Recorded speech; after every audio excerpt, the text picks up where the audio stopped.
नमस्कार दोस्तों, कैसे हैं आप लोग। आई होप सब लोग अच्छे होंगे, अपने अपनी जगह बढ़िया कर रहे होंगे।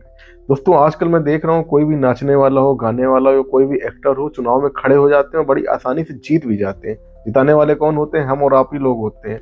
हम और आप लोगों को क्या लगता है कि वो अपनी एक्टिंग, अपनी डेली लाइफ, दुनियादारी छोड़ के हम लोगों की सेवा करेंगे यहाँ आके चुनाव जीतने के बाद? जी नहीं, भ्रम है आप लोग। और उनको देखा देखी नए नए लोग भी चुनाव में खड़े हो रहे हैं। तो आइए बिना किसी देरी के वीडियो शुरू करते हैं, चलिए। अलीनगर का नाम बदलना, जितने भी आप लोगों को मिलेंगे ना, आधे से ज्यादा लोग कंठीधारी मिलेंगे आपको, जो राम सीता, मिथिला मतलब राम सीता के उपासक। तो इसीलिए सब लोगों की भी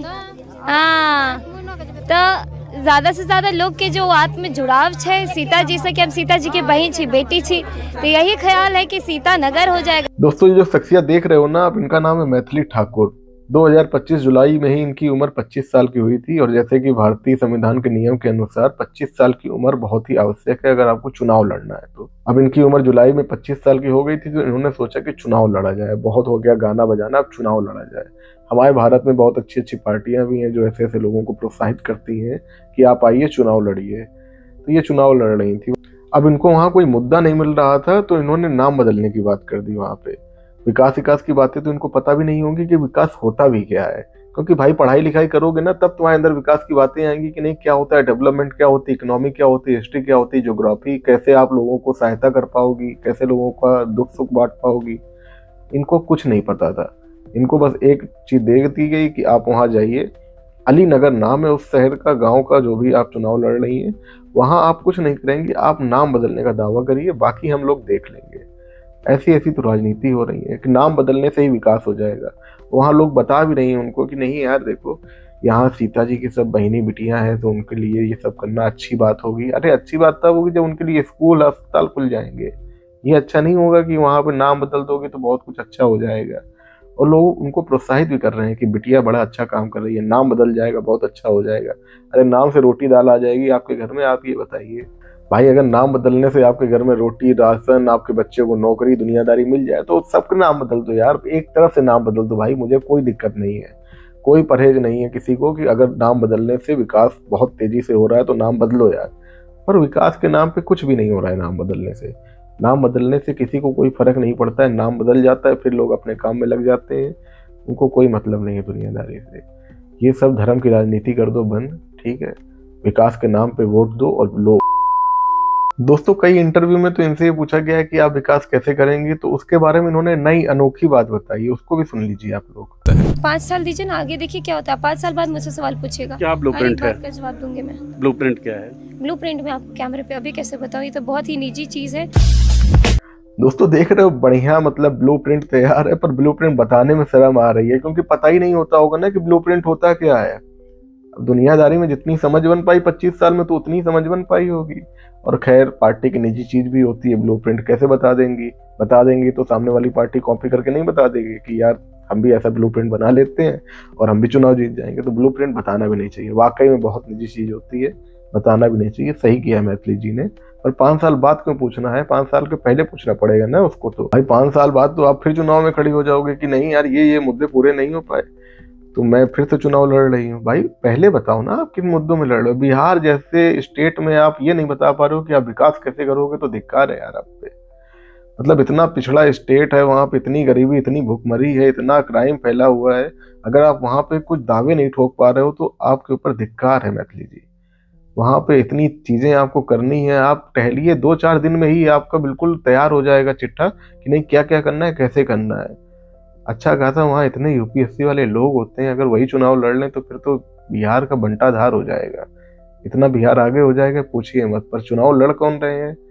सब मैथिली जी हो गए, खेसारी लाल जी हो गए, पवन भाई हो गए, ऐसे ऐसे लोग चुनाव लड़ रहे हैं, तो विकास तो होना तय है ना। अलीनगर को सीतानगर बनाने से विकास नहीं होगा जी, आपको पता है। आपने कभी अपने स्पीच में ये नहीं कहा कि आप अलीनगर को कैसे डेवलप करेंगे। नहीं बिल्कुल आप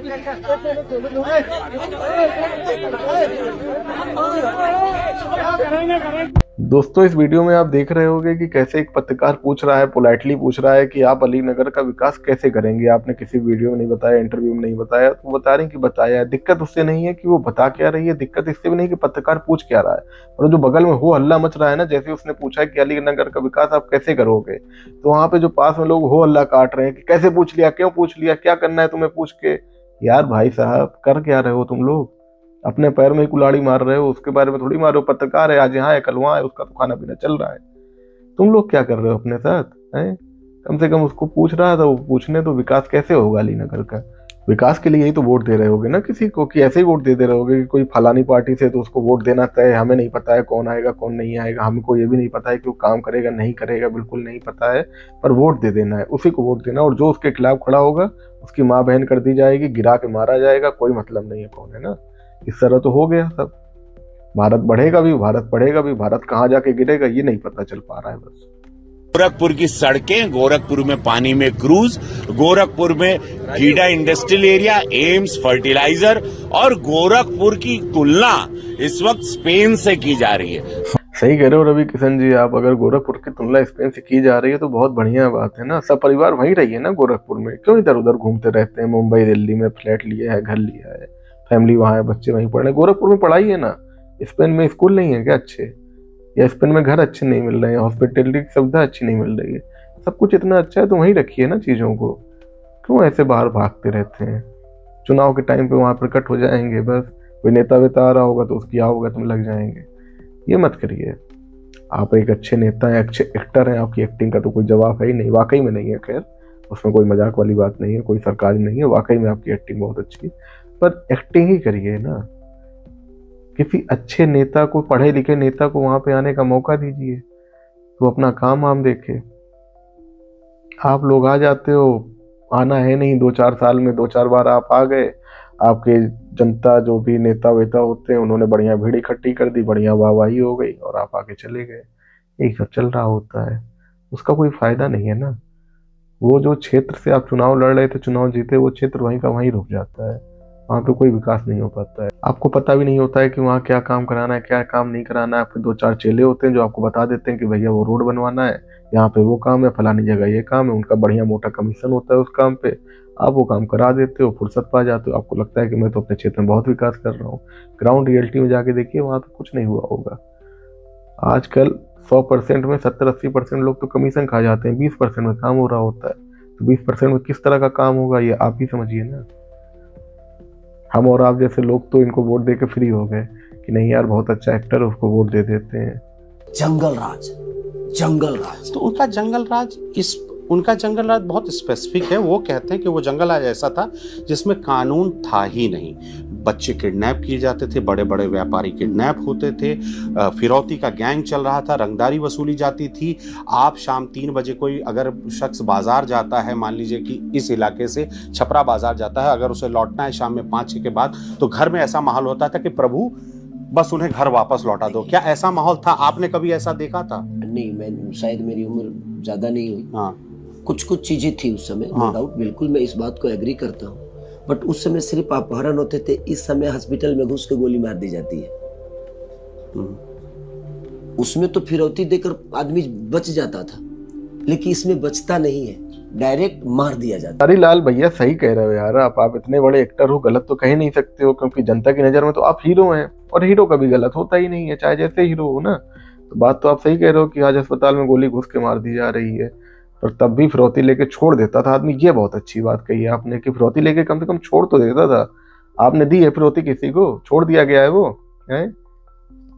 हजारों लाखों आदमी मर गया इसी चक्कर में, और आपको लग रहा है कि फिरौती देके छोड़ दिया जाता था, आज के टाइम में मार दिया जाता है। तो आज जंगल राज चल रहा है। देखो मैं किसी को गलत नहीं कह रहा हूँ कि तब का टाइम अच्छा था या आज का टाइम अच्छा है, ठीक है। खराब टाइम तब भी था अगर फिरौती लेके आदमी छोड़ रहा है, या फिरौती लेके आदमी का मर्डर हो रहा है, या आज के टाइम में अस्पताल में गोली घुस के मार दी जा रही है, फलाना नहीं। बिहार क्राइम स्टेट बन गया है, उसमें कोई डाउट नहीं है, पर सरकार की गलती कहाँ है इसमें? जनता की गलती है ना।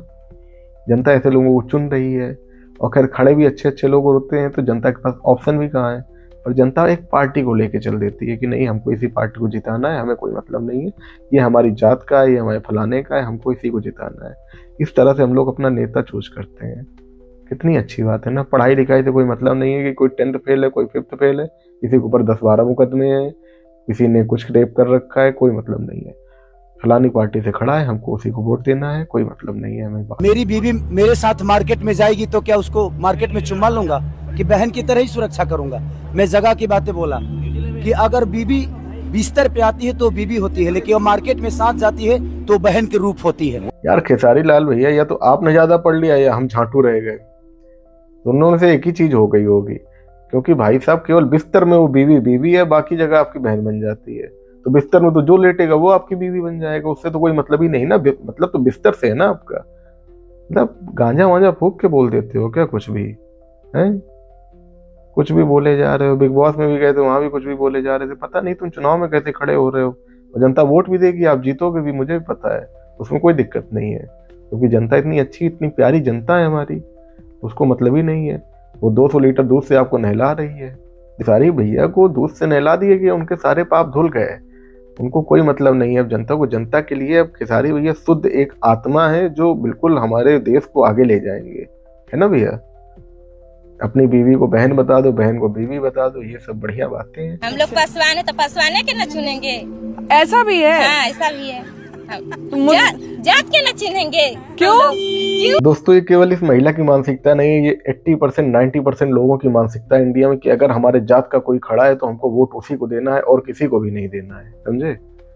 चाहे वो क्रिमिनल हो, रेपिस्ट हो, या बिना पढ़ा लिखा आदमी हो, या कितना भी गलत आदमी हो, किसी भी तरह में क्राइम में फंसा हो, हमको वोट उसी को ही देना है। क्यों? क्योंकि वो हमारी जात से खड़ा है। अगर वो खड़ा होगा तो हमारी जात के काम आसान हो जाएंगे। कल को हम जाएंगे अपने इलीगल काम लेके, वो आसान कर देगा। या हमारा कोई झगड़ा फसाद हो गया तो थाने में फोन मिला के हमको छुड़वा देगा। या हमने बलात्कार कर लिया तो हमारी सजा कम करवा देगा या हमको फरार करवा देगा। इस तरह के कामों के लिए जात को वोट देना बहुत आवश्यक हो जाता है यहाँ पे। क्यों? क्योंकि अगर बिना जात का कोई विधायक सांसद बन गया तो हमारी सुनेगा नहीं, या हो सकता है बदला भी ले ले, क्योंकि ऐसी राजनीति चल रही है आजकल। तो जात का वोट देना बहुत आवश्यक है भैया। जात को ही जिताओ और किसी को मत जिताओ। आपको लग रहा है कि ऐसे देश में विकास हो पाएगा? जो बंदा जात और धर्म के नाम पे वोट मांग रहा हो वो विकास करके देगा आपको? कतई नहीं देगा यार। छोटे मोटे काम तो प्रधान भी करवा देते हैं यार, क्या मतलब है विधायक और सांसद का। दोस्तों लास्ट में मैं बस ये कहना चाहूंगा कि यार ये जात और धर्म के नाम पे वोट देना बंद कर दो। और जो भी इस तरह के कैंडिडेट खड़े होते हैं तो उनको क्रिटिसाइज किया करो यार। कम से कम उनको बताओ कि यार आप पहले पढ़ लिख के आओ तब चुनाव में खड़े होना। क्योंकि पढ़ा लिखा नेता बहुत जरूरी है आज के टाइम में यार। एक पढ़ा लिखा नेता आपको बहुत आगे तक पहुंचा सकता है, क्योंकि उसको पता है कि आपकी असल ज़रूरत क्या है। असल ज़रूरत आपके शहर का नाम बदलना नहीं, असल ज़रूरत आपके पास अच्छे स्कूल होने चाहिए, अच्छे हॉस्पिटल होने चाहिए, अच्छी सुविधाएं होनी चाहिए जिसके बल पे आप आगे बढ़ सको, आपका विकास हो सके। ये शहरों और गाँव के नाम बदलने से आपका कोई विकास नहीं होना है। वहाँ पे 2-4 दिन की बात होती है, खुशी होती है, उसके बाद आप भी भूल जाते हो, हम भी भूल जाते हैं कि कुछ नाम भी बदला गया था। तो दोस्तों अपना नेता बहुत कायदे में चूज करो, देख दाख के चूज करो। अगर आपको लग रहा है कि वाकई में सभी बुरे नेता हैं तो उसमें से कम बुरा चूज करो। मैं ये नहीं कह रहा हूँ कि आप अच्छा ही ढूंढ के लेके आओ, या कोई अच्छा नहीं खड़ा है तो आप वोट ही मत देने जाओ। वोट दो, वोट देना आपका अधिकार है और देना भी चाहिए, पर कम से कम बहुत बुरे में सबसे जो कम बुरा उसको चुन लो। कम से कम थोड़ा तो अच्छा रहेगा आपके भविष्य के लिए।